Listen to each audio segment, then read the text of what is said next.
Good morning, everyone. Welcome to Officers Adda 24/7. My name is Niharika Walia Bhatnagar, and I am with you with the area of Advanced Business and Financial Management.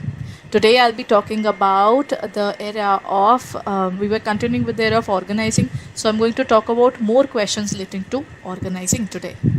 So, let's move on and talk about the particular area there. Right? Okay, so before we proceed further, what is organizing exactly? If I define the term organizing, it can be stated as something which relates to the area of arranging all the resources which are required to gather the data which is required for doing the work. You decide what we are going to do. We are going to look forward towards organizing. That is, we'll be arranging the resources. We'll start with the execution of the process there, and then we will look forward towards executing it. That is, once we have decided the skeleton of the organization, which position will be there, whose position will be there, and then we will put those people into that particular position and we will look forward to it further. So in this case, the first thing that can happen here is that we will prepare the books of accounts in such a way that we are having that first of all we are looking forward towards the structure of the organization. How do we look forward towards the structure of the organization? First is divisional structure. If we talk about divisional structure, it's going to be like there is a managing director of the organization. Then there are certain things. For example, let me give you the example there in terms of structures. We have two kinds of structures. First is divisional, second is functional.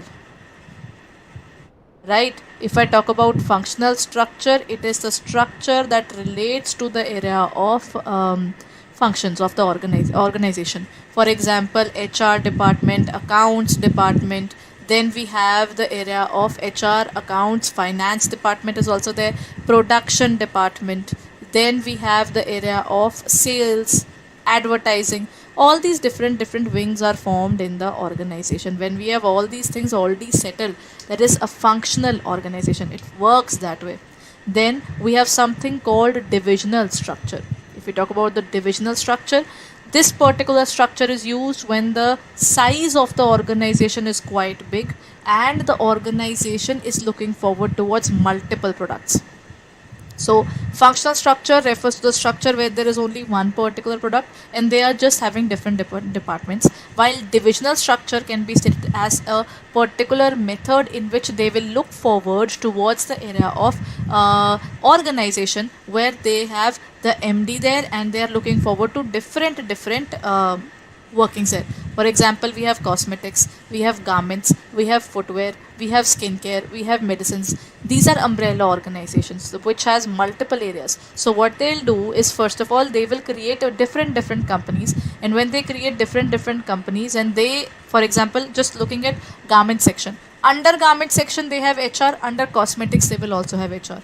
Under marketing, marketing of garments would be done, marketing of cosmetics would be done, but this won't be done together. That means the garment industry having the marketing would be different from the cosmetic industry marketing. So the marketing wing of both the organization would be different. Function would be same, but the organizations are going to do different workings altogether. And then we have footwear, then we have skincare, research and development is there, then we have medicine. All these different set of workings are defined under divisional structure. So under divisional structure, what do they do? Under divisional structure, they will be having different sort of brands under which they are working, right?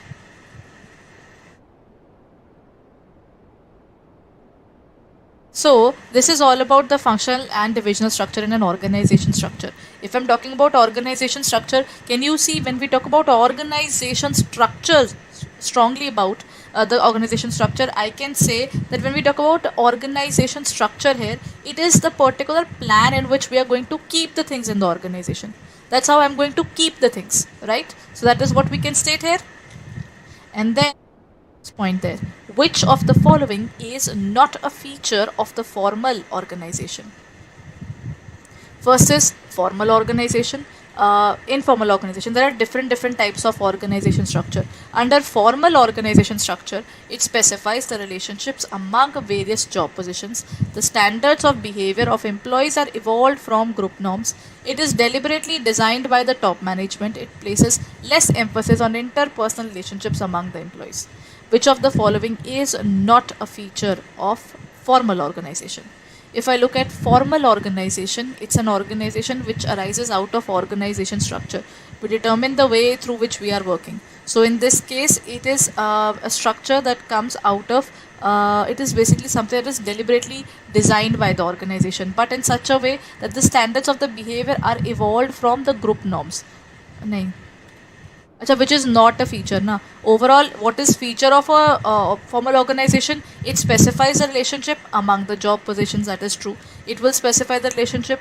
Then it is deliberately designed. The top management designs it, and it places less emphasis on interpersonal relationships. It doesn't work on a person's personal issue or his way of working. It talks about the organization and organizational way of working. So in this case, the one point is clear when we talk about which of the following is not a feature of formal organization. It is something which defines group norms. Group norms are there in terms of informal organization. Okay? So this is a part of informal organization. Okay, here comes the next point. Aman runs a factory wherein the wherein he manufactures leather shoes. The business is doing well and it intends to expand the diversify or the leather business there, leather bags as well as leather jackets. Which of the organization structure would be recommended when he wants to expand his organization? When we're looking forward towards expansion of his organization, what is it that this person should take care of it? See, is this particular thing related to different types of products? If different types of products is there, then so it makes sense. What does make sense? That we have different companies for that, you know. But if the products are of same thing, they are all made up of leather. So how does it matter? For example, Woodland provides shoes. Woodland provides multiple formal things there, you know. So then in this case, they have a lineage, lines of working there, defined. Right?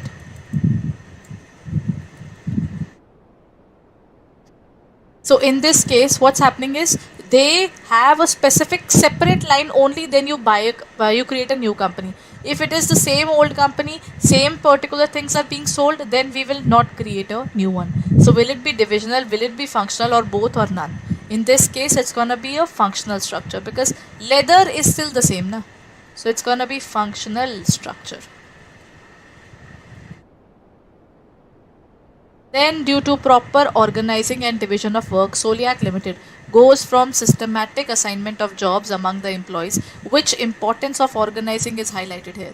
Benefits of specialization, clarity in working relationships, adaptation to change, or effective administration.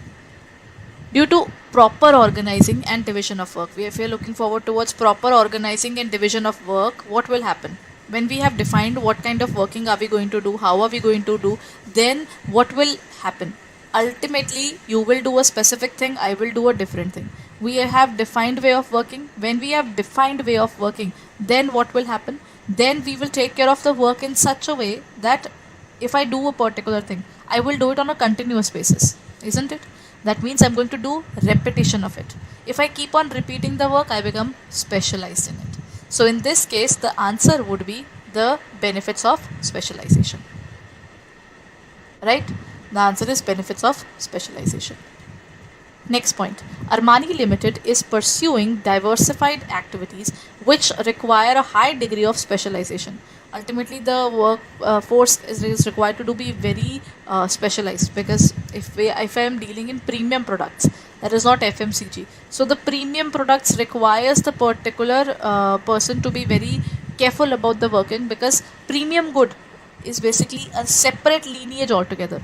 The attraction of those kind of products is very different from the normal ones. So we have to identify the type of structure that should be followed by Armani Limited.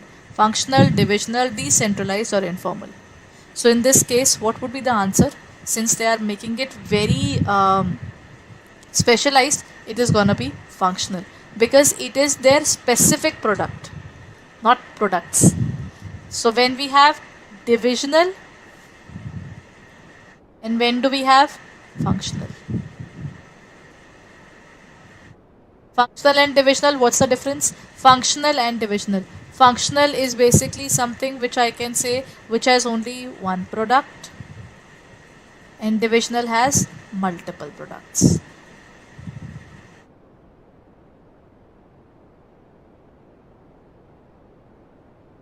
The next question. Damara Limited is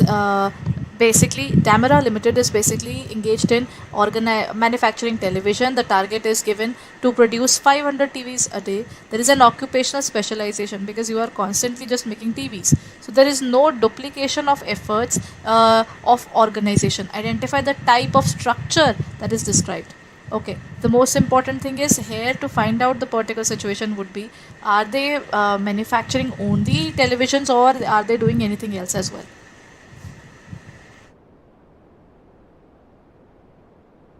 It is just producing one particular product or multiple products.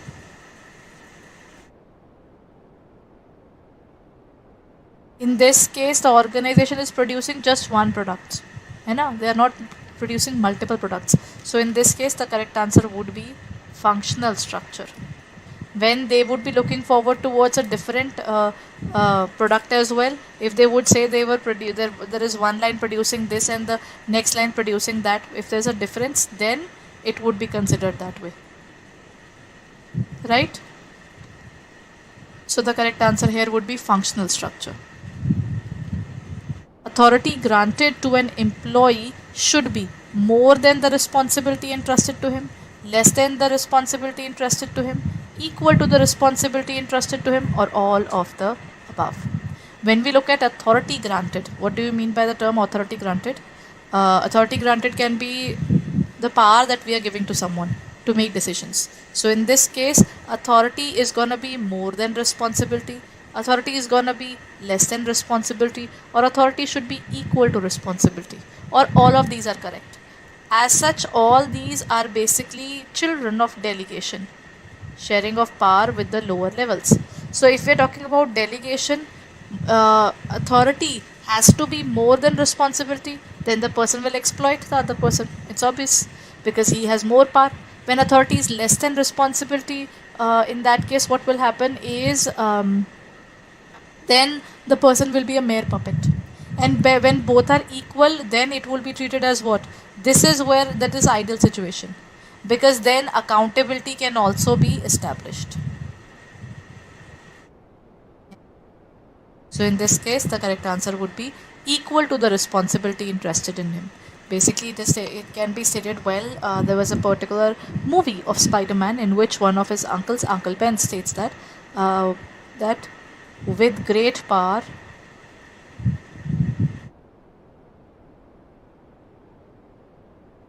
comes great responsibility.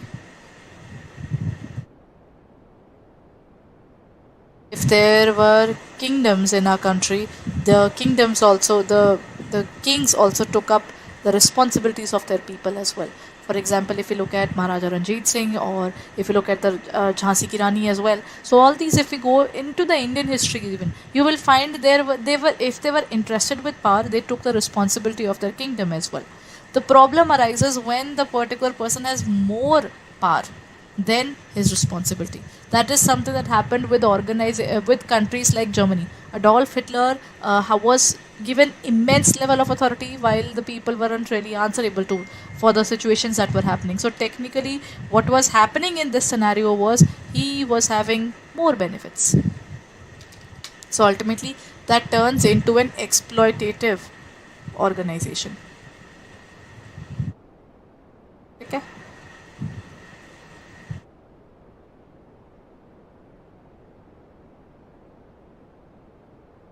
Next, which of the following statements is true? The fifth criterion of ethisphere is leadership, innovation, and reputation. It is often shared responsibility among the officers and following cascades. Achha, this is a little area of ethics there. So since that is not a part of it, then we'll be skipping this question. Which of the following statements is true? Which is true? So you'll have to find the true answer only. Managers who engage in controlling activity, watch, evaluate when needed, suggest corrective action. These kind of organizations exist and they are called free rein. Of the manager will enter only when he feels there is a need. Otherwise, he will let them play. He will let them do whatever they want to do. Traditional control model suggests that controlling is a three-step process. Planning provides the basis for control process by providing the standards for performance against which the managers compare the organizational activities. Okay, I hope now it would be visible. All the points are visible now, right? In this case, see, controlling was never a two-step process, three-step process. It's way more than that.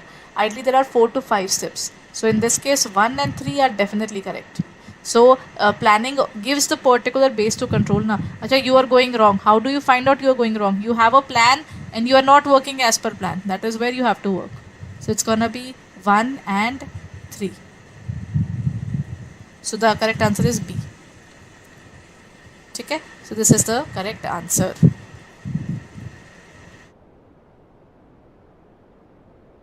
Now let's move on to the next point. In this case, what are they saying? They are saying that in which situation the divisional structure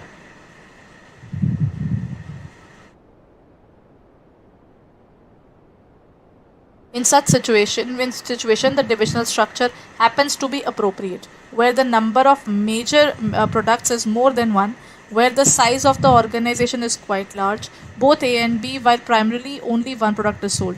Divisional structures are created when you have a big organization with multiple products and even your size is also large. It is not something where the organization is a very small organization and can have divisional structure. For example, I think we have talked about divisional structure in the last class as well. If I talk about HUL, it has Ponds and it has Dove as well. Dove has another line. It has got shampoos, it has got lotions, and it has got a soap as well. Now Dove has also opened a baby products as well.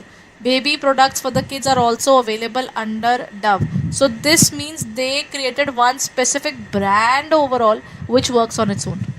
Maggie, Nestle had a particular product Maggie, but they also have chocolates, they also have milk powder, they also have multiple products.